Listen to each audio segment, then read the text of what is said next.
신앙과 사유를 더 깊고 넓게 만들 책으로 여러분의 서가를 가득 채우는 시간, 여기는 기독서가 클럽입니다. 오늘의 호스트 오인표 간사고요. 오늘도 서가를 함께 채워주실 여전히 박현철 대표는 지금 부재 중이고요. 두 분 소개하겠습니다. 네, IBP 박예찬입니다. 정어람 김유미입니다. 기독서가 클럽의 문을 활짝 열어보겠습니다. 와, 지난주에 저희가 설령 간사님 모시고 저희가 박현철 대표님의 땜빵을 잘 했죠. 어쨌든 고난주간을 앞두고 저희가 지난주에 얘기를 나눴고요. 이번 주에는 저희가 부활절, 도대체 예수님은 왜 부활하셨을까라고 하는 주제로 함께 이야기 나눠보려고 합니다. 오늘 그래서 특별히 초대 손님 한 분을 모셨습니다. 초대 손님 심혜인 간사님 소개해 주세요. 네, 안녕하세요. IBP 편집부의 심혜인입니다. 편집부에서 일하고 있고요. 네. 뭐를 얘기해야 되지? 설령 간사님 노래 부르셨어요. 아, 정말 안 했을 것 같아요. 그 통장 잔고랑 가족 관계랑 네, 뭐 어디까지 그 셀프 프로필을 말해야 될지 잘 몰라가지고. 최근에 혹시 이 책 하면 이거 내가 편집했다 이런 책이 있으신가요? 작년에 조금 제가 한 책이 잘 돼가지고. 어떤 책이죠? 그 니제이 굽타의 기독교 로마를 뒤흔든 낯선 종교, 네. 그거랑 이제 성경적 비판 이론 네, 두 번 맞습니다. 작업을 했었습니다. 기독교 출판계의 한 획을 그었던 두 책이죠. 니제이 굽타의 낯선 종교와 제목 성경적. 까먹으셨죠? 네. 네. 네. 아멘. 저희가 박현철 대표님의 어떤 부재 중인 관계로 저희가 게스트 한 번 모셨고 심혜인 간사님 모셨습니다. 다른 분들은 한 주가 어떻게 지내셨는지 궁금합니다. 한 주, 네. 한 10분 같은 한 주를 보내봤고요. 네, 저희가 사실 연달아서 녹음하기 때문에 네, 그렇고 아무튼 날씨가 꽤 많이 풀렸어요. 네, 날씨가 많이 풀려가지고 미세먼지는 조금 안 좋지만 날씨가 따뜻해서 뭐 거닐기도 하고 따뜻한 햇살을 맞기도 하고 뭐 그러고 있고요. 최근에는 다시 있는 10계명 북토크가 있어가지고 그거를 저녁에 했었습니다. 어제 저녁에. 이 방송이 나갈 때쯤이면 한 2주나 3주 뒤인데 괜찮아요? 그러네요. 네. 그렇지만 뭐 했었습니다. 저도 날이 좋아져서 요즘 뭘 하고 있냐면 서울 환경연합에서 진행하는 시티트리 클럽이라는 게 있어요. 그게 뭐냐면 도시에 있는 가로수들을 한 사람씩 매칭을 해줘서 이 가로수가 너의 가로수다. 물론 내 건 아니지만 이 네. 나무는 유미나무, 이 나무는 임표나무 이렇게 생각하고 그 나무를 관찰하는 어플리케이션이 그런 그 뭐라 그러죠? 그런 서비스가 있거든요. 그래서 그걸 열심히 하고 있어요. 그 그래서 뭐가 도움이 되는 거예요? 도움은 안 되죠. 근데 그런 거 있잖아요. 서울환경연합에서 어떤 캠페인을 하고 싶었던 거냐면 가로수 보다 보면 저렇게 가지치기를 해도 저 나무가 사나? 쉽게 심하게 가지치기가 되어 있는 나무들 네, 있잖아요. 맞아요. 이제 그런 걸 감시하는 거예요. 그래서 이 나무 관리가 제대로 되어 있는지, 혹시 이 나무 옆에 뭐 나무의 어떤 성장을 방해하는 요소들이 있진 않은지, 근데 그게 만약에 있으면 사진을 찍고 이제 그 관공서에 이제 보고가 될 수 있게 하는 캠페인이에요. 가로수 나무 지키기 이런 고자질쟁이를 하나씩 그쵸. 들어오는 거군요. 그래서 그 동네를 설정하면 랜덤하게 가로수를 하나 지정을 해주는 거예요. 그럼 그 나무가 있는 장소를 찾아서 이제 그 나무를 이렇게 사진 찍고 이제 기록하고 이 나무가 건강해 보인다 하면 이제 다행이다라고 생각하면 되고. 민원이 엄청 나왔군요. 그러니까 민원을 만드는. 민원 제조기네요. 근데 이 도시에 나의 나무 한 그루가 있다는 게 나름 재미 요소더라고요. 그래서 그 나무를 지켜보는 재미로 한 주를 보냈습니다. 40대 영포티로서는 공감할 수 없는 질문이네요. 동네에 임표 나무가 있다고 상상해 보세요. 내 자식들 지키는 것도 쉽지 않아. 혜인 간사님 어떻게 보셨습니까? 저는 마감을 했고요. 책 마감을 하고 오늘 소개할 책 마감을 했고 그리고 뭘 했지? 좀 괴로움 주제에 참 맞는 모습을 바꿀 걸 약간 그랬어요. 그 건망증이 좀 생긴 것 같아요. 뭐 어제 뭐 먹었지? 막 그런 거를 자꾸 이제 깜빡깜빡해서 열심히 적어놓고 이게 아무 생각이 없이 지금 죄송합니다. 네. 최근 소식 같은 죄송한 소식 들었고요. 임평환 뭐- 선생님 어떻게 보내셨어요? 저는 이제 그 제가 지지지난화죠. 그 지지지난화에 무슨 주제를 얘기해 주시면 그 뭐죠? 안식 16화에 저희 큰아들 얘기했었잖아요. 아, 네네. 저희 큰아들이 들었어요. 최근에 듣고 너무 좋아했어요. 오. 너무 좋아했고, 네. 그래서 뭐 정말 언급만 되면 되는구나. 내용이 그렇죠. 좀 제가 이게 언급한 뒤에 바로 따라 듣는 얘기가 유미 간사님이 저런 걸로 애를 뭐 언급하냐 뭐 이런 얘기가 바로 따라붙었거든요. 근데 그런 건 뭐 상정도 안 하고 그냥 자기 너무 행복해하는 모습을 보면서 제가 종종 언급해야겠다. 그러게 오늘도 샤라웃 한번 네. 해주세요. 큰아들 작은아들 사랑한대. 이거 우리 장모님이랑 있을 때 같이 들었거든요. 그러니까 너무 행복해하시더라고요. 네. 오늘 주제의 이야기로 좀 넘어가 보겠습니다. 혹시 여러분에게 부활절의 기억이 달걀 까먹던 기억으로만 남아있지는 않으신가요? 교회에서 달걀을 받고 색색의 셀로판지로 포장한 달걀을 나누고 누가 더 많이 받았는지 슬쩍 비교하던 기억 말입니다. 생각해보면 우리는 부활절을 꽤 즐겁게 보내는 것 같아요. 그런데 한번 가만히 생각해보면 조금 이상합니다. 우리는 사순절 동안 꽤 오래 예수님의 십자가를 묵상합니다. 무려 40일 동안 말이죠. 그리고 고난주간도 일주일 동안 비교적 진지하게 지나갑니다. 그런데 정작 부활절은 어떨까요? 찬양 크게 부르고 할렐루야 외치고 또 달걀 나누고 기념사진 하나 찍고 그리고 생각보다 빨리 지나가 버립니다. 어쩌면 우리는 십자가에 대해서는 오래 묵상하면서도 부활에 대해서는 생각보다 짧게 지나가 버리는 것이 아닐까요? 그래서 오늘 우리는 아주 단순하지만 사실은 꽤 중요한 질문을 하나 던져보려고 합니다. 도대체 예수님은 왜 부활하셨을까? 부활은 단순히 다시 살아났다는 기적 이야기일 뿐일까요? 아니면 하나님이 세상과 우리에게 하신 어떤 결정적인 선언일까요? 우리가 너무 익숙해져 오히려 깊이 묻지 않았던 질문, 도대체 부활은 왜 했는가? 오늘 그 이야기를 함께 나눠보겠습니다. 로봇 같아요. 로봇인지 아닌지 자전거가 나온 사진을 눌러보세요. 대본을 쓰면서 이거 진짜 킥이다라고 생각했던 부분이 뭐냐면 셀로판지로 그 달걀을 포장하던, 여러분들은 그 달걀 부활절날 달걀 받으면 뭘로 포장되어 있었어요? 사인펜? 사인펜? 그러면 그 달걀 가면 그 남아 있잖아요. 네, 남아있더라고요. 아 그래요? 유독성 그 계란이었나? 어땠어요? 둘 다 했던 것 같아요. 셀로판도 하고 뭐 사인펜으로 이제 직접 뭐 그리고 막 쓰고 이렇게 하기도 하고. 저는 셀로판지 이야기가 나왔을 때 셀로판지로 뭘 했다는 거지? 라고 그래, 했어요. 내가 이거 이럴 줄 알았어. 셀로판지 알죠? 셀로판지가 뭔지는 알죠? 되게 무시하는데 지금. 셀로판지 뭔지 알아요. 그러니까 그거를 옛날에는 온 교회가 달걀 삶은 걸 그 셀로판지에 넣고 사탕 모양으로 묶어서 알록달록한 그게 온 교회의 기본 정석이었어요. 근데 요즘에는 이게 포장 비닐이 더 씌우고 뜨거운 물에 딱 넣으면 이렇게 쫙 오그라붙으면서 하는 걸로 많이 하잖아요. 요즘에는 황금 계란도 나오고 막 흑계란도 나오고 막 그러더라고요. 근데 그 추억을 좀 더듬으면서 옛날 사람은 척 해봤습니다. 셀로판지. 척이 아니라 옛날 사람이신 거 아닐까요? 마이크 가까이 대고 네. 얘기해 주세요. 같지만 날카로운 소리였어요. 지금 어땠는지 알아? 옛날 사람인 줄 알았는데 이렇게 얘기해가지고 깜짝 놀랐네. 네, 옛날 사람이죠. 근데 지난 회차에 그러니까 우리 지난해 제 고난 이야기 했을 때도 상여 이야기 해주셨잖아요. 무슨 상여? 네. 상여 나가는 이야기. 네.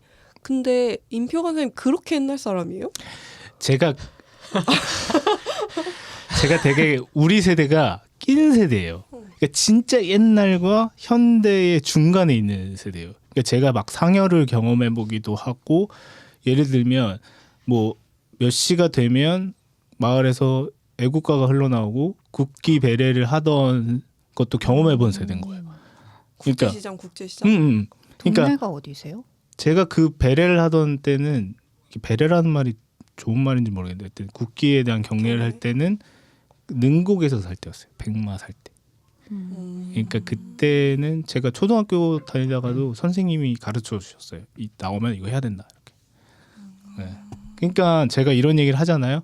그러면 어떤 사람이 저 되게 나이 많은 줄 알고 저한테 막 존대하다가 제가 더 어려요 이렇게 얘기하면 뭐야 이렇게 하는데 제가 요한 간사님도 그럴걸요. 요한 간사님이 저랑 동갑이거든요. 그러니까 이런 어른들의 옛날 문화를 겪기도 하고 되게 현대 문화를 겪기도 한 그 긴 세대. 그래서 상여를 본 경험이 있다고 해서 그럴 수 있구나. 상여를 따라갔죠. 이제 온 동네 사람들이 그렇군요. 배옷을 입고. 배옷을 입고? 안경을 봤어요? 외할머니 담배 솔 이거 심부름 안 해봤어? 담배 심부름 해봤는데 상여 뒤는 안 쫓아가봤어요. 자 그렇군요. 어쨌든 네. 그 부활절에 혹시 추억이 있으신가요? 제가 어릴 때 다녔던 교회에서는 부활절에 이제 전도 같은 걸 나가잖아요. 밖에 계란 나눠주는 전도. 근데 저는 이제 그 병원 종합병원에 마을에 있었던 종합병원에 가게 됐고 그래서 그 환자분들에게 이렇게 계란을 주는 걸 했었어요. 이렇게 막 나눠주고 있었는데 어떤 한 중년 남성분한테 이렇게 딱 주니까 그분이 딱 했던 말이 되게 인상적이었는데 왜 삶은 계란을 주냐? 그러니까 날계란을 안 주고 그러니까 부활이 안 되는 이미 이제 삶아진 이 계란을 왜 주느냐 이 말을 딱 들었는데 정말 그러네 하면서 할 말이 없는 거예요. 그때는 그 기억이 아직 새록새록하고 그래서 왜 부활절 그래서 선생님한테 왜 부활절에는 왜 삶은 계란을 줘요? 이렇게 물어보니까 뭐 딱히 기억이 나는 말은 아니었던 것 같아요. 완전히 죽어야 부활하니까 확실히 죽이는 건가? 너무 무서워. 무섭다고요? 너무 나 잔인한데? 계란 삶은 얘기를 이렇게 무서워하는 건데 처음이네. 확실히 죽여야 된다는 말이 너무 폭력적이야. 아무튼 이제 좀 그러게요. 뭐 여러 썰이 있더라고 찾아보니까 뭐 어디 뭐 유럽에서 뭐 부활절 기념할 때 이렇게 계란을 어떻게 했다 그게 뭐 전래되었다 뭐 등등등 뭐 카더라들이 있던데 하나의 방식은 아닐 수도 있겠다. 또 다양한 방식을 또 써볼 수도 있겠다 싶은 생각이 또 한편으로 들었던 것 같습니다. 그래서 어떤 데서는 이렇게 화분을 주더라고요. 부활절에 이게 생명이 다시 씨앗에서 다시 발아하는 것처럼 그런 어떤 다양한 어떤 시도들 해보는 거 어떨까 싶어요. 실제로 제가 나누려고 했던 부활절 추억은 사실 바로 작년에 있었던 부활절인데 제가 교회 학교에서 어린이들이랑 씨앗 공을 만들었어요. 그러니까 저희 또 달걀을 소비하는 것에 약간 문제의식이 있는 교인들이 있었거든요. 비건 지향인 분들이 있었고 동물권에 관심이 있으신 분들도 계셔서 어떻게 부활절의 의미를 담은 어떤 리추얼을 어떻게 우리가 가져갈 수 있을까 하고 이제 동그랗게 씨앗 공을 어린이들이랑 만들어서 이제 나누고 이제 학교 가는 길, 교회 가는 길 빈 공터가 보이면 던져라. 그 빈 공터에 그러면 꽃밭이 생길 거고 이제 그렇게 우리가 부활의 기쁨을 나누자 이런 이야기를 했던 기억이 있고 애들이 일단 되게 재밌어했어요. 일단 무언가를 뭉치는 그 행위 자체도 재밌는데 제가 던지라고 하니까 약간 너무 눈이 반짝반짝해서 어디에 이거 더 만들어도 돼요? 어디에 던져도 돼요? 뭐 아빠 자동차에 던져도 돼요? 아빠 자동차엔 던지면 안 된다. 빈 공터에 던져야 된다. 막 이런 이야기를 나눴던 기억이 있어요. 너무 재밌는 활동이다. 네. 혜인 간사님 어떻습니까? 저도 어렸을 때 기억은 잘 안 나는데 저희 그 교회가 되게 작거든요. 어린이 4명에 어른 9명에서 13명인데 그래서 자주 놀러 나가요. 그래서 재작년 부활절이었나? 야외 예배를 해가지고 이제 수원의 방화수료정이라고 되게 경치 좋은 거기서 막 우리 조용히 막 이렇게 예배 드리고 있는데 근처 큰 교회에서 부활절이어가지고 나오신 거예요. 그래서 이제 달걀을 막 앉아 있는 분들한테 나눠주는데 받으면서 약간 민망하고 뻘쭘했다. 감사합니다 하고 받았는데 저희도 교회요라고 말을 해야 되나 말아야 되나 하면서 뻘쭘하게 받아서 잘 먹었던 기억이 있네요. 달걀에 대한 카더라 통신 많잖아요. 아는 거 있어요? 저는 제가 아는 건 그 예수님의 십자가를 대신 지었던 구레네 시몬이 계란 장수였다는 거예요. 그래서 예수님의 십자가를 대신 지고 집으로 돌아갔는데 자기가 팔려고 해놓던 계란이 반짝반짝 빛나기 시작했다. 그래서 걔 부활절에 계란을 먹는 거다. 이런 얘기 진짜? 음. 처음 들어봐요. 정말 처음 저도. 들어보네요. 어디서 읽었어요. 저는 심지어 책에서. 이게 카더라죠. 이제 카더라. 아는 카더라 있어요?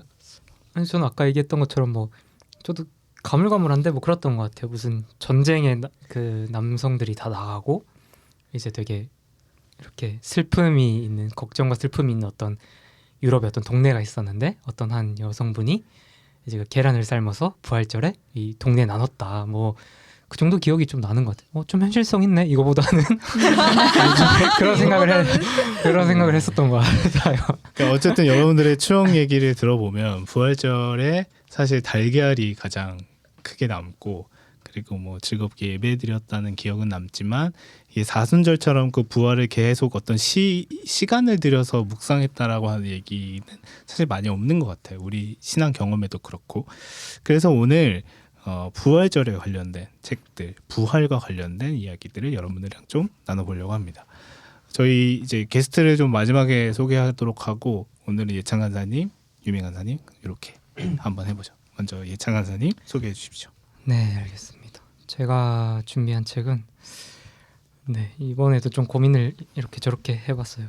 일반 도서에서 부활에 대한 뭘 해야 될까 하면서 이렇게 번뜩 떠올랐던 게 셜록 홈즈의 귀환이라는 책입니다. 근데 이제 셜록 홈즈가 죽었었다는 사실이 다들 알고 계신지 모르겠네요. 아무튼 셜록 홈즈가 알리가 있나? 아 그렇군요. 왜 몰라요? 폭포.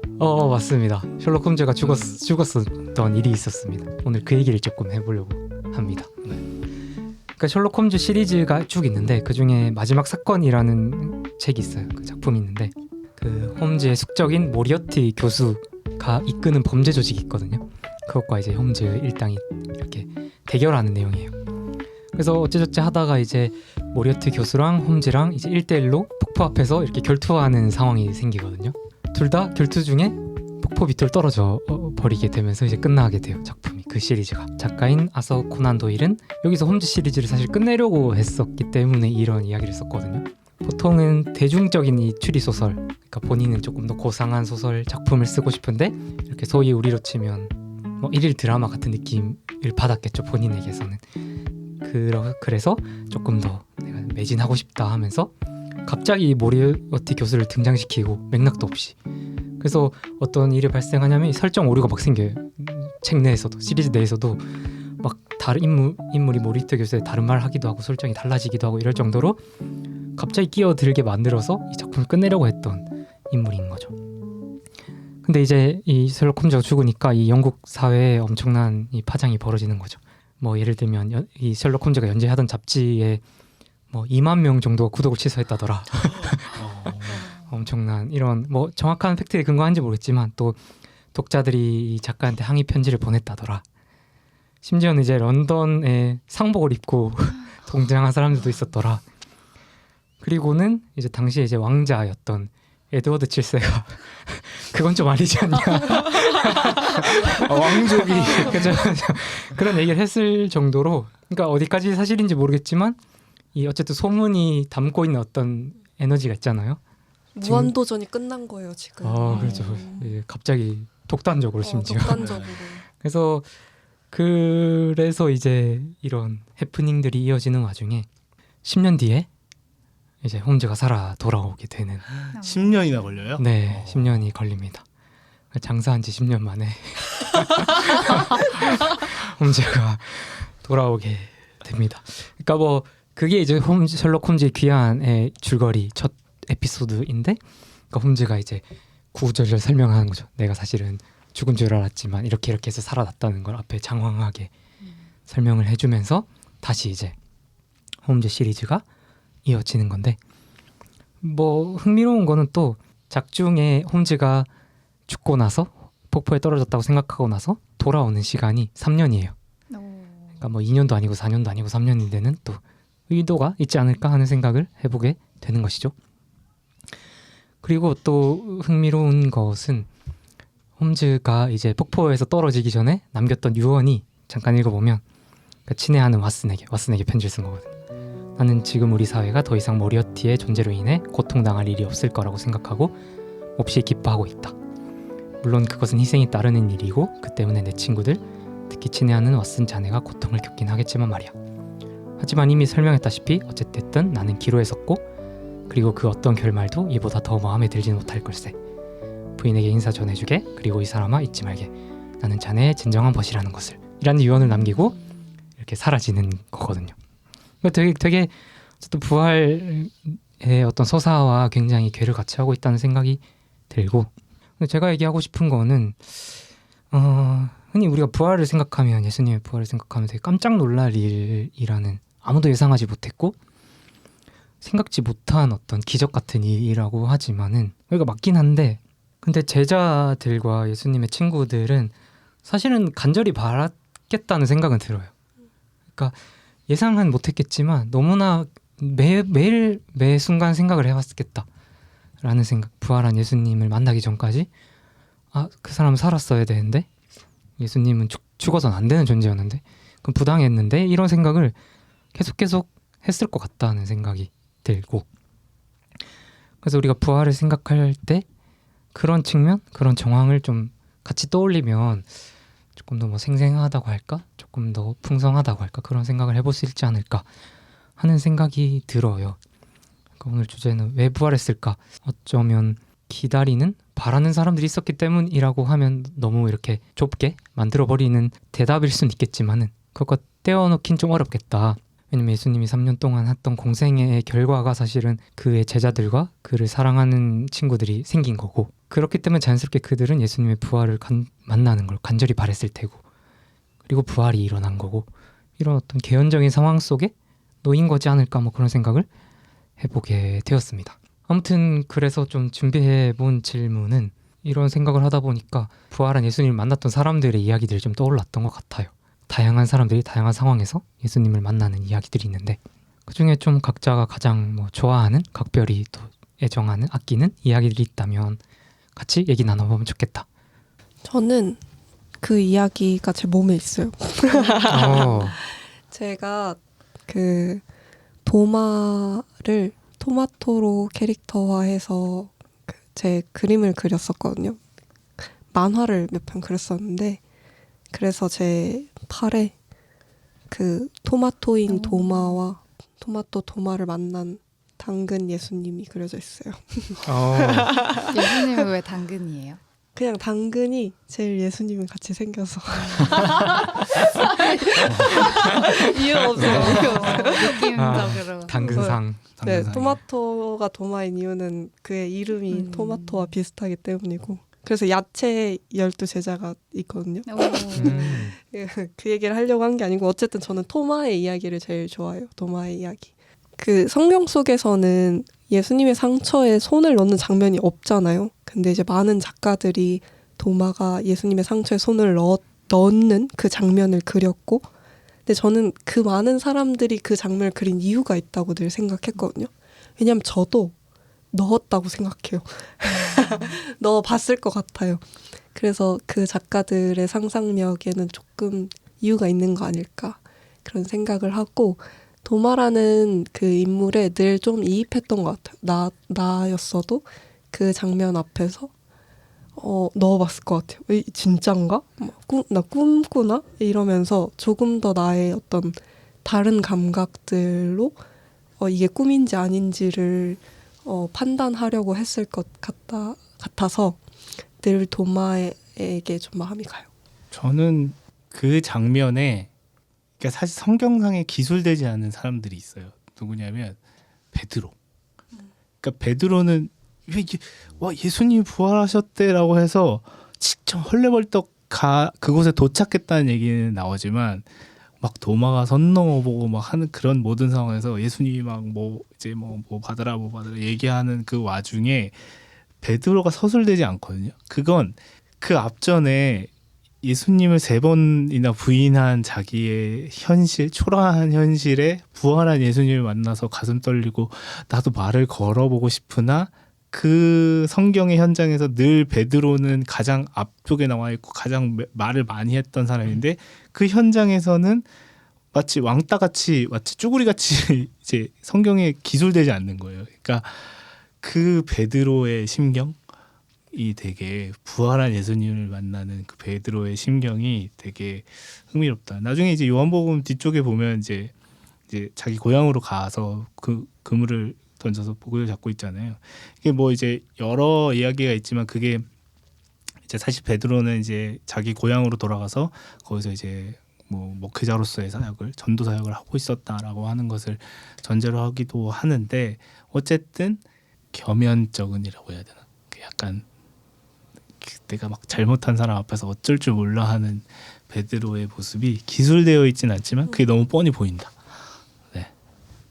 저는 그 요한복음에 마리아가 막 울면서 예수님 어디 가셨는지 찾다가 그 예수님이 옆에서 뭐 누구 찾냐 하는데 울면서 예수님인지 모르고 그 예수님 시체 어디 있냐고 내가 나한테 달라고 막 우는데 예수님 마리아야 하시잖아요. 그래서 약간 그 장면이 좀 그 애정 같은 게 좀 느껴져가지고 그냥 비어 있고 어딘가에서 갑자기 뿅 나타나시는 게 아니라 사라진 그 자리에서 슬퍼하는 마리아 옆에 서 계시는 예수님.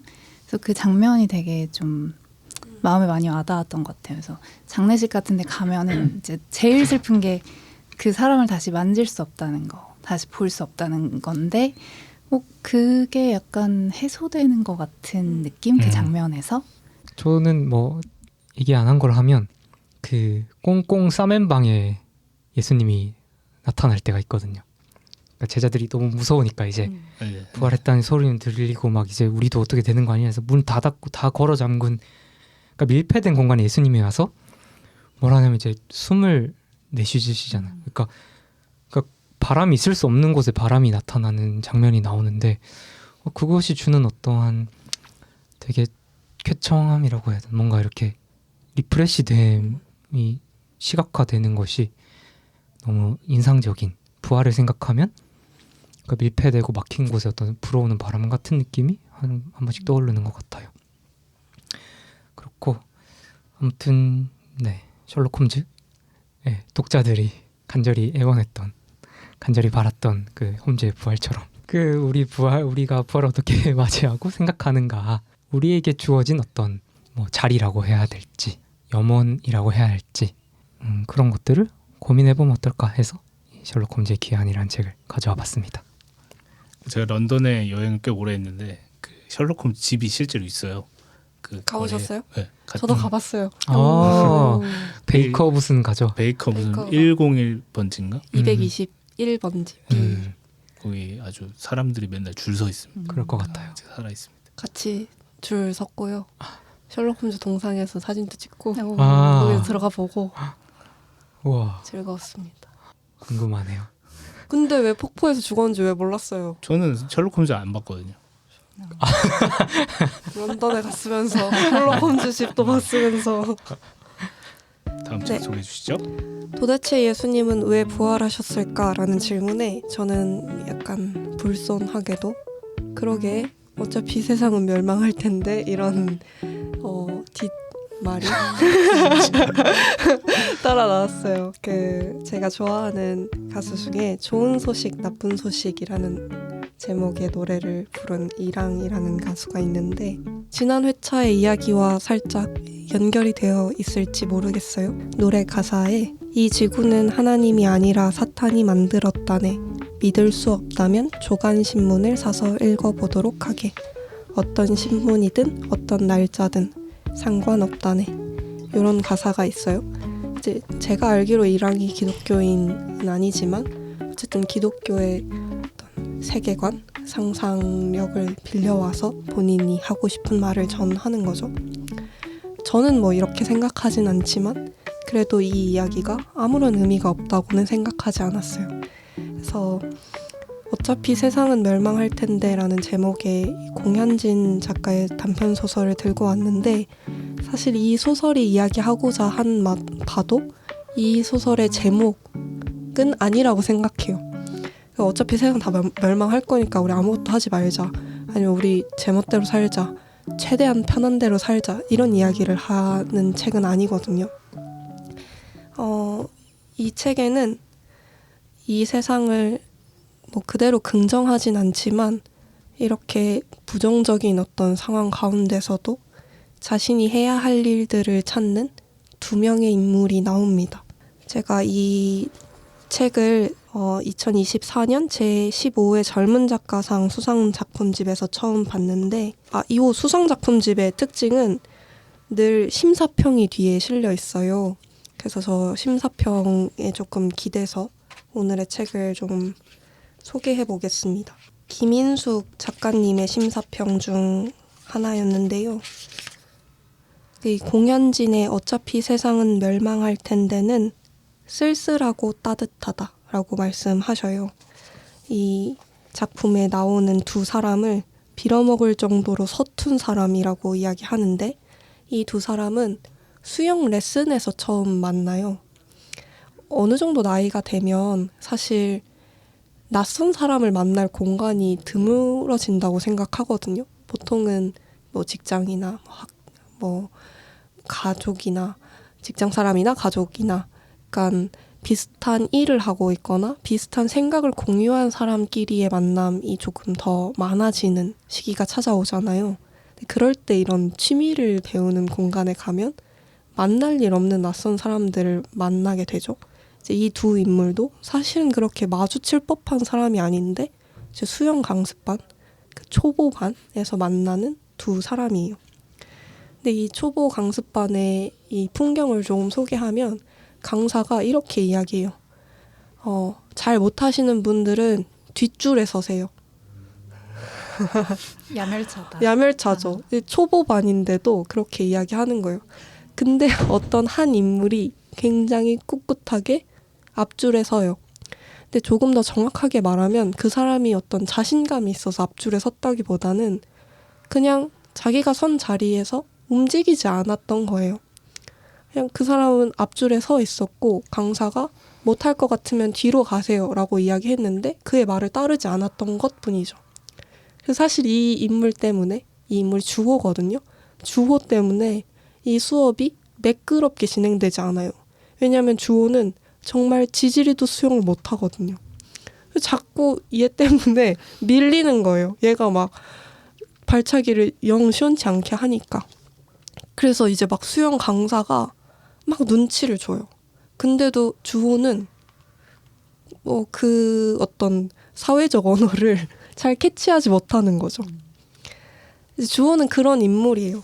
근데 주호는 어떤 이야기가 있었냐면 주호는 공장에서 일을 하는 노동자였는데 그 공장에서 사고가 나요. 그 정확히는 그걸 뭐라고 하는지 잘 모르겠는데 프레셔를 뭐라고 할까요? 압축기? 뭐죠? 네, 그런 압축기에 사람이 끼어서 죽는 산업재해가 발생하는 거죠.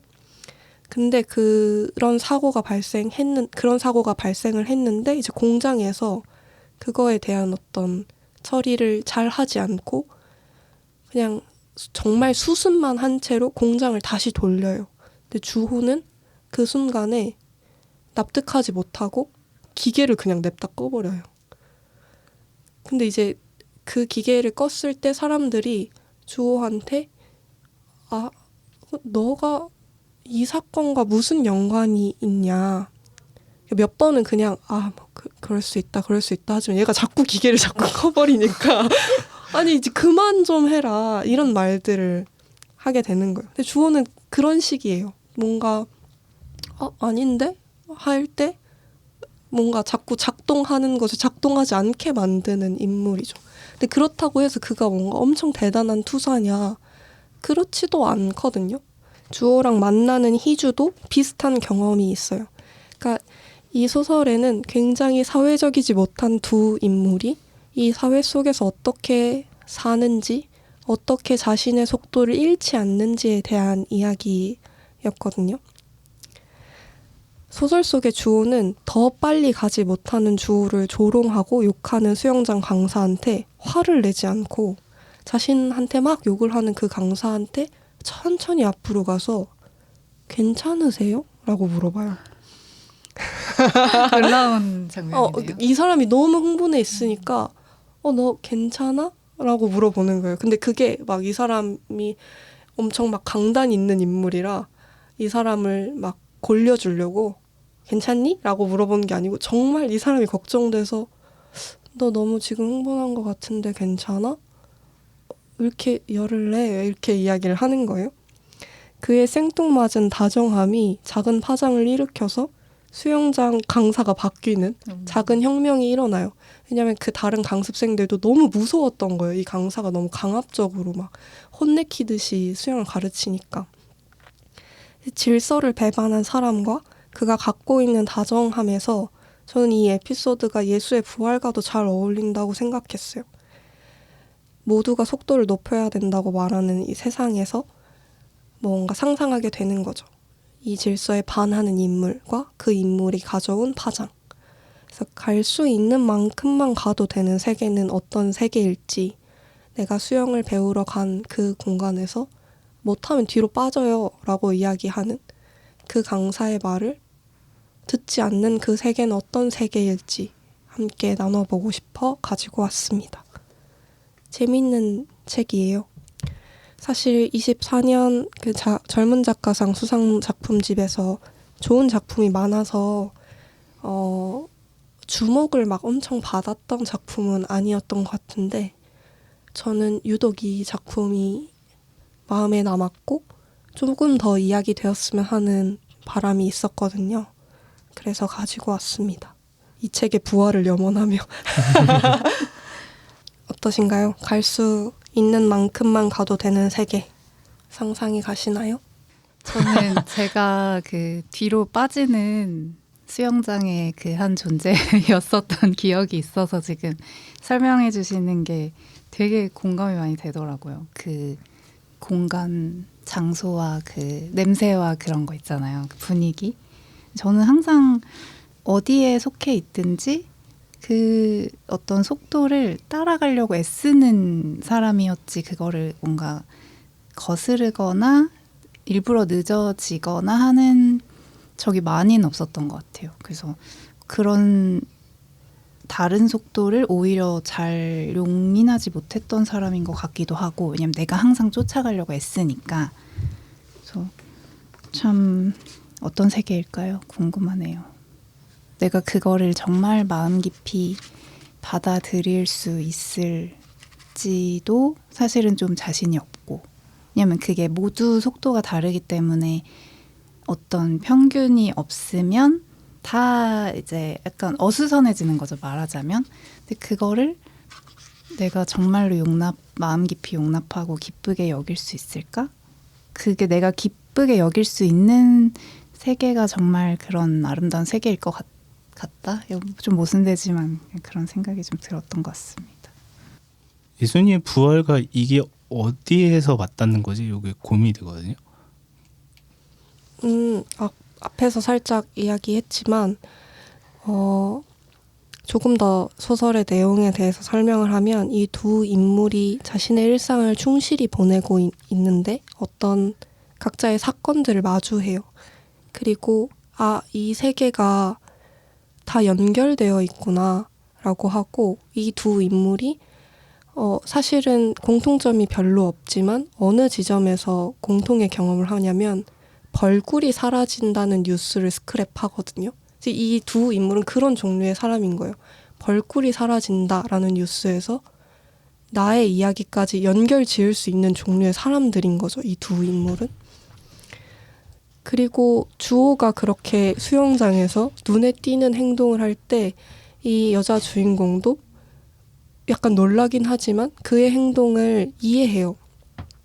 그가 이 수영장 이 공간의 질서를 흐트러뜨리는 걸 사실 약간 응원하는 것처럼도 보이고 그와 연대하는 것처럼도 보여요. 질서를 흐트리는 어떤 인물과 그 인물이 만들어내는 파장, 그런 것들에서 예수의 이야기와 닮아 있다고 생각했던 것 같아요. 그래서 그 질서를 흐트러트림으로써 어떤 일들이 있었는지 그게 부활과 부활 이후의 이야기랑도 맞닿아 있다고도 생각했고요. 그래서 사실 우리 사회는 굉장히 빠른 속도를 추구하잖아요. 이게 기본 이 세상의 질서라면 그 질서와 조금 다른 세상은 어떤 세상일까? 예수가 왜 부활했을까? 부활한 이후에 우린 어떤 세상을 바라나? 원하나? 어떤 세상으로 더 나아가야 하나? 이렇게까지 뭔가 연결되었던 것 같아요.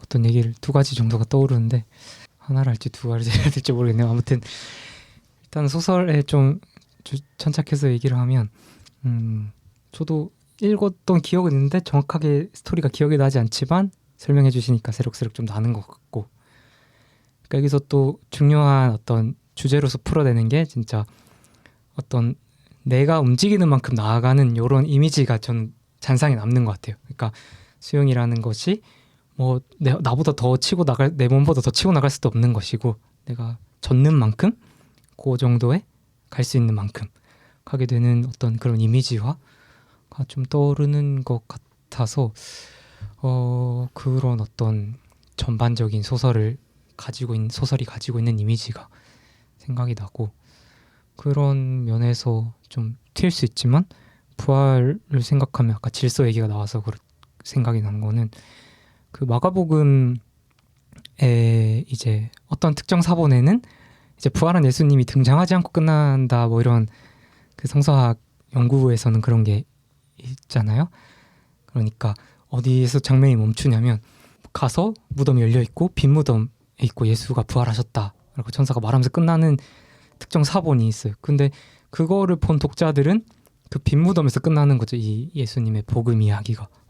그게 되게 또 하나의 그런 질서를 좀 어지르게 되는 어떤 구멍 같은 느낌이 드는 것 같아요. 이 세계에 난 구멍이라고 해야 될지, 이렇게 질서정연하게 흘러가는 것처럼 보이지만은 폭력이 그거를 흐르게 하는 이 곳에 되게 구멍이 뻥 뚫려 버리게 되는 게 어떤 빈 무덤의 이미지랑 연결이 되는 것 같다는 생각을 뭐 하곤 했었는데, 네, 이야기를 들으니까 또 생각이 나네요.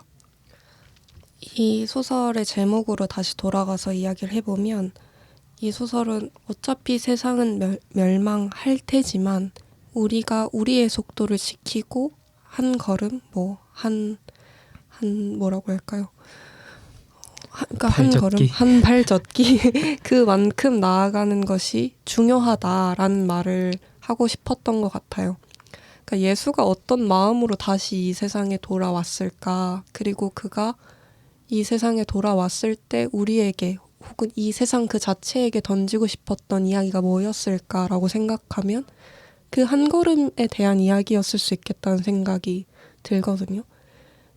2000년 전에 부활했던 예수와 나는 굉장히 멀리 떨어져 있지만 그래도 그 연결됨을 믿는 기독교인, 우리의 신앙이 그런 것이라면 나의 이 한 걸음이 또 어떤 파장을 끼칠지 이 세상에 그 감각도 되게 중요해야 하지 않나 이런 생각을 하게 되는 것 같아요. 작가는 사실 이 작가가 이 이야기를 쓰게 된 계기도 이 작가에게도 수영 초급반 맨 뒷줄에 경험이 있기 때문이에요. 그 수영장 뒤에 선 채로 앞에 나가는 사람들을 볼 때 이 이야기가 떠올랐다고 작가가 이야기하거든요.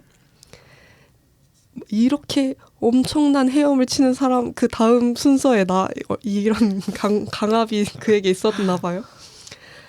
그리고 모를 일이지만 이 수영한다는 노릇이 도대체 뭘까? 난 왜 이 물이 갇힌 이 공간에서 헤엄을 치나? 이런 감상이 그에게 있었을 것 같기도 해요. 세상은 어차피 다 망할 건데 나는 여기서 수영을 왜 배우고 있지? 헤엄을 치는 건 뭐지? 이런 생각이 있었는지도 모르고. 근데도 작가가 그 공간 속에서 새로운 이야기를 지어낼 때 그래도 자기의 속도를 지켜가면서 새로운 몸짓을 배우는 인물들을 그려낸 데에는 무슨 또 이유가 있었을까 이런 생각도 해보게 되는 것 같아요. 작가가 작가의 말에서 이런 한 문장을 써요. 가능한 만큼 나는 뒤쪽에서 헤엄칠 작정이다. 갈 수 있는 만큼 가다가 우리가 만났으면 좋겠다. 이런 문장을 쓰거든요. 부활하신 예수님 이야기를 할 때 우리가 할 수 있는 만큼 최선을 다해서 갈 수 있는 만큼 가고 거기서 우리가 또 모일 수 있다면 그것만큼 또 기쁜 일이 있을까? 뭐 이런 생각도 덩달아 하게 됐던 것 같습니다. 그래서 제가 가지고 온 책은 어차피 세상은 멸망할 텐데 라는 책이었어요. 네. 오늘 특별한 시간이죠. 오늘 주인공. 왜 이렇게 우울해 보이죠? 오늘의 주인공. 오늘의 스타.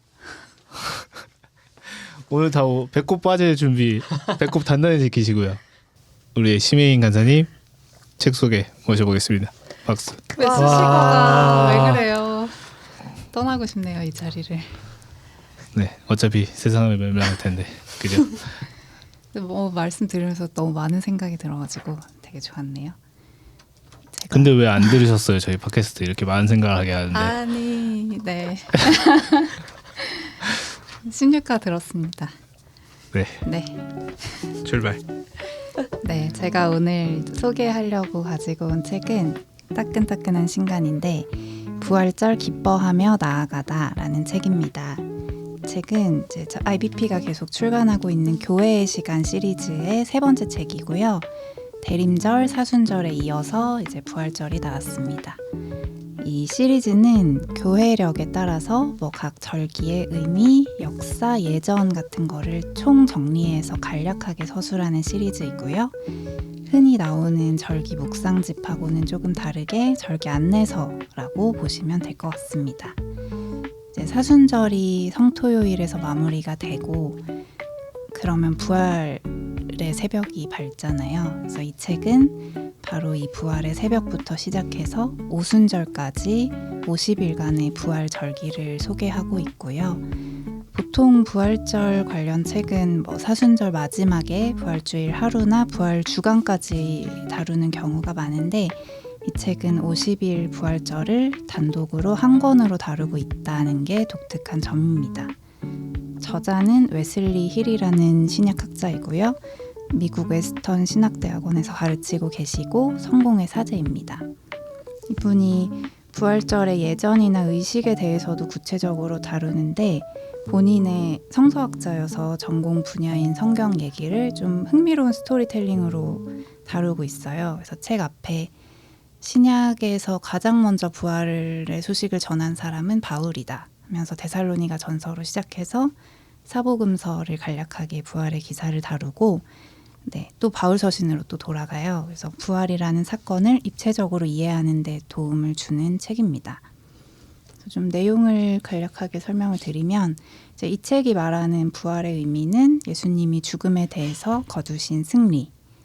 그래서 우리가 이거를 기쁨으로 50일의 축제를 누려야 한다라는 얘기를 하고 부활절의 대표적인 예식인 세례를 통해서 예수님의 십자가 죽음과 부활이 우리에게 전해졌다라는 얘기를 하고 이제 50일을 가다 보면 한 40일쯤에 승천을 하시는데 승천을 언급하면서 이게 부활의 초육체성을 나타내는데 그러니까 승천을 했다는 게 예수님이 마치 몸을 남겨놓고 하늘로 올라가신 게 아니라 몸을 가지고 하늘로 올려지셨다는 걸 얘기를 하면서 뭐 영적인 그러니까 영과 육의 어떤 분리를 조금 뭐라고 하죠? 단어가 생각이 안 나요. 허무는? 네, 허무는 그런 이야기를 하고 그리고 이게 승천이라는 게 예수님이 인간의 몸을 가지고 하늘로 올려지심으로써 인간에게 이 인간이라는 존재에 좀 존엄과 의미를 부여한다 이런 얘기를 해주고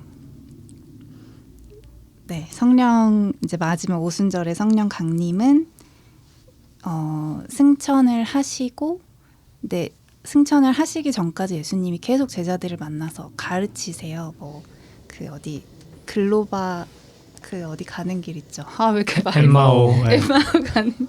글로바랑 그 사람 엠마오 가는 죄송해요. 가까이 대고 얘기하시면. 네, 엠마오 가는 길에서도 만나시고 뭐 이렇게 다친 분 안에서도 만나시고 하면서 가르치시고 승천하신 다음에 10일 후에 이제 성령을 보내주시잖아요. 그래서 뭐 그런 이 스토리를 쭉 얘기를 하면서 부활이 사실은 되게 믿을 수 없는 사건이고 직접 목격을 했어도 믿기 어렵고 심지어 베드로는 부활을 알고 있으면서도 물고기를 잡으러 갔잖아요. 그래서 그 여전히 그 어떻게 살아야 하나를 모르는 부활 이후에도 그런 제자들에게 결국은 오순절에 성령을 보내주심으로써 예수님을 어떻게 이렇게 부활을 믿으면서 어떻게 그리스도인으로 살아가야 하나를 말해주셨다. 이렇게 좀 얘기를 하면서 오순절까지 다루고 있습니다. 권사님이 편집하실 어려워서. 때는 어땠어요, 이 책이? 개인적으로 책이- 읽으셨을 때? 저는 일단은 부활절이 50일이라는 걸 사실 이 책을 통해서 처음 알았어요. 그러니까 부활 주일, 부활 주간까지만 알고 있었는데 오순절까지 교회력에 50일이 길게 있는 절기구나. 일단 이거를 알게 된 게 조금 신기했고요.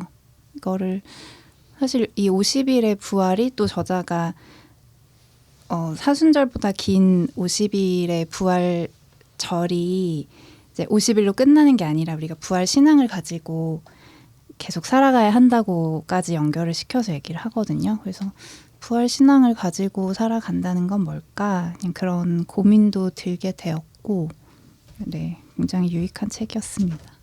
네. 괜찮은데요? 으뜸이야. 네. 이거 되게 킹받아요. 두 개를 그러면 IBP에서 밀고 있는 유행어 같은 거예요? 아니 이거 요즘 유행하는 거잖아요. 아, 몰라. 으뜸이야 몰라요? 같이 나눌 수 있는 질문을 해주시면. 네. 그래서 어떤 질문을 할까 고민을 했었는데 그냥 이게 부활이 어쨌든 한 번 일어난 사건이지만 우리가 지금 계속 품고 살아야 되는 어떤 신앙의 기초라고 생각을 하면 그냥 매번 새롭게 떠올리고 경험할 수 있다고 생각을 하거든요. 이 저자도 부활 신앙을 가지고 이제 살아가는 삶에 대해서 뒤에서 얘기를 하고 있기도 하고 그래서 그냥 신앙생활을 하면서 작게라도 뭐 다시 살아나는 느낌을 경험했던 순간이 있는지 좀 궁금했어요. 그러니까 신앙생활이라는 게 우리가 한 번 믿고 그냥 내가 살던 대로 사는 게 아니라 매번 삶에서 마주치는 새로운 선택과 판단들 속에서 어떻게 하면 더 신앙인으로서 살지 이거를 계속 끊임없이 고민하는 과정이라고 했을 때 계속 달라지는 것 같아요. 어떤 내가 진짜 신앙인으로 살고 있는지 아니면 다른 뭐 세계관이나 뭐를 따르고 있는지 이런 것들을 저는 좀 그런 것 같거든요. 그래서 이런 게 좀 궁금했고 저는 이 질문이 되게 어려웠어요. 다시 살아나는 느낌이 뭐지? 그런 생각을 하느라 이 질문이 되게 어렵게 느껴졌는데 임평환 선생님 이야기를 듣고 나니까 그거는 내가 성장하고 있다는 감각과 같나? 그렇다면은 저는 신앙생활을 하면서 그런 성장의 경험들이 이렇게 몇 가지 있는 것 같거든요. 근래에 청월함에서 여자 목사를 다시 읽는 나디아 볼즈 웨버의 여자 목사를 다시 읽는 프로젝트를 하고 있는데 그 프로젝트를 완전 공개해서 사람들을 모집한 게 아니고 제가 한 분 한 분 초대했어요. 그 프로젝트에. 그리고 그걸 결과물을 내는 모임으로 지금 진행하고 있거든요. 그래서 여자 목사를 읽고 또 다른 여자 목사 이야기를 만들어보자. 이런 컨셉으로 목회자를 준비하고 있는 혹은 목회자가 된 지 3년이 채 되지 않은 여성들의 모임으로 지금 진행하고 있어요. 그러니까 신학생인 분들도 계시고 목사 후보생 과정을 겪고 계신 분도 계시고 목사 안수를 받은 지 얼마 안 된 분들이 계시고 그 다양한 교단에 다양한 신앙 여정을 거쳐온 사람들이 모여서 자신의 이야기를 나누는 프로젝트인데 사실 여자 목사 혹은 여자 신학생들을 모아놓고 이야기를 하다 보면 그 이야기가 성토대회가 되기 되게 쉽거든요. 이 교단 정치가 얼마나 엉망진창인지 교회에서 어떤 부조리함이 있는지를 나누고 끝나버리는 모임이 되기가 되게 쉬운데 저희는 모임의 첫날부터 우리 성토대회는 이제 그만하고 그 다음 이야기를 한번 해보자. 내가 왜 이 일을 계속 하고 싶은지, 내가 왜 이 일을 그만두지 않았는지, 왜 이 일을 사랑할 수밖에 없는지, 그래서 나는 뭘 하고 싶은지에 대한 이야기를 조금 더 깊이 해보자 이런 약속들을 하고 이제 모임을 하고 있거든요. 그래서 그런지 되게 약간 임파워링이 돼서 집으로 돌아가요. 아, 맞아. 이래서 내가 이 일을 사랑하는구나. 그래서 내가 이 일을 놓지 않고 있구나. 이런 마음이 되어서 모임을 진행하고 모임에 참여하신 다른 분들도 그래서인지 집에를 안 가요. 저의 퇴근이 자꾸 늦어지고 이 방송을 들으시는 그 참여자분들 집으로 돌아가시기 바랍니다. 근데 그때 뭔가 충만한 경험들을 하고 있는 것 같아요. 아, 그래서 내가 신앙생활을 하지. 그래서 내가 이 직업을 사랑하지. 뭐 이런 생각들을 하는 것 같아서 그 순간이 좀 떠오르네요. 나중에 뭔가 결과물이 나오면 꼭 여러분들에게도 구경시켜드리고 싶습니다. 저는 그 모임이 있다는 거 듣고 저도 신청하려고 그 홈페이지 들어가 신청서를 봤는데 다 잠겨 있는 거예요. 그래서 뭐 이렇게 신청이 빨리 끝났어? 알고 보니까 비밀 모임이었더라고요. 맞아요.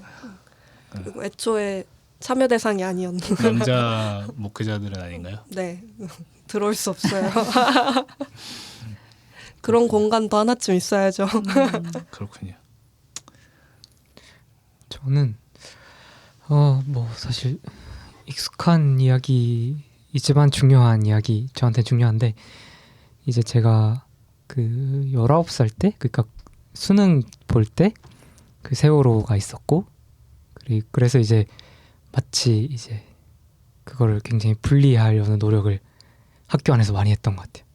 일단 얘네들은 대학 잘 가야 되니까 최대한 여기가 떨어뜨리고 뭔가를 노출되지 않은, 그래서 거의 밖에서 무슨 일이 일어난지 모르는 상황으로 1년을 보냈었고, 이제 대학교를 와서 이제 선교단체를 들어가고 하니까 그때 이제 뒤늦게 알게 된 거죠. 어떤 정황들을, 다들 아시는 그런 정황들을. 그래서 그러면서 어떤 신앙에서 새로운 차원이 들어가게 됐던 것 같아요. 네, 단순히 개인이 믿고 천국 가다만으로는 이제 해결이 안 되고 뭔가 이게 감당이 안 되는 어떤 일들이었고, 그러면서 좀 넓어지게 된 시기가 그때 대학교 1, 2학년 때쯤이지 않았나 하는 생각이 듭니다.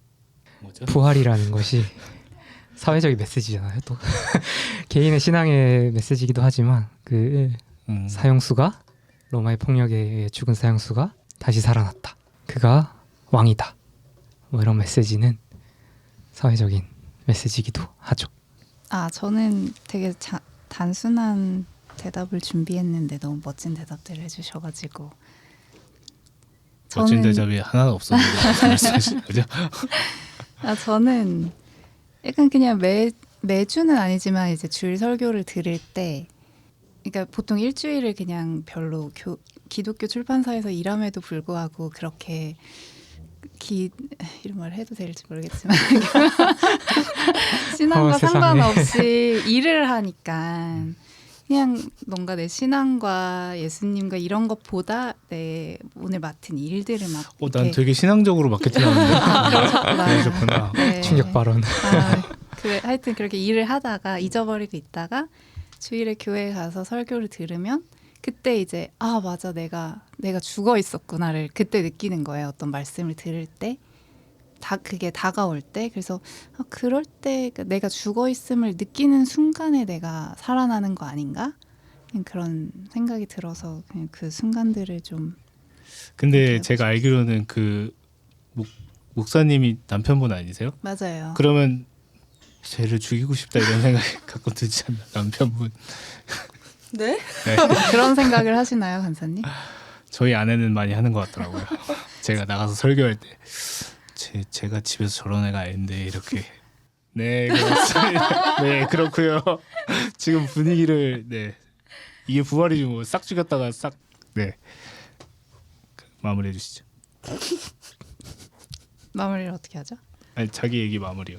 다 끝났나요? 네, 끝났습니다. 제가 너무 저를 쳤군요.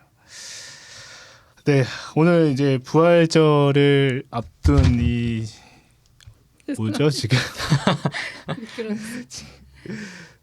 사순절 또 고난주간 부활절 이 기간이 그리스도인들에게는 예수님의 어떤 공생의 사역에 맞춰서 뭔가 자신의 삶을 좀 돌아볼 수 있는 귀한 시간인 것 같아요. 물론 이제 한국 상황에서는 봄 며칠이라 진짜 즐겁게 보내고 싶고 또 나가 놀고 싶고 한 기간이기도 한데 우리는 고난 주간을 또 보내고 또 부활절을 보내고 있습니다.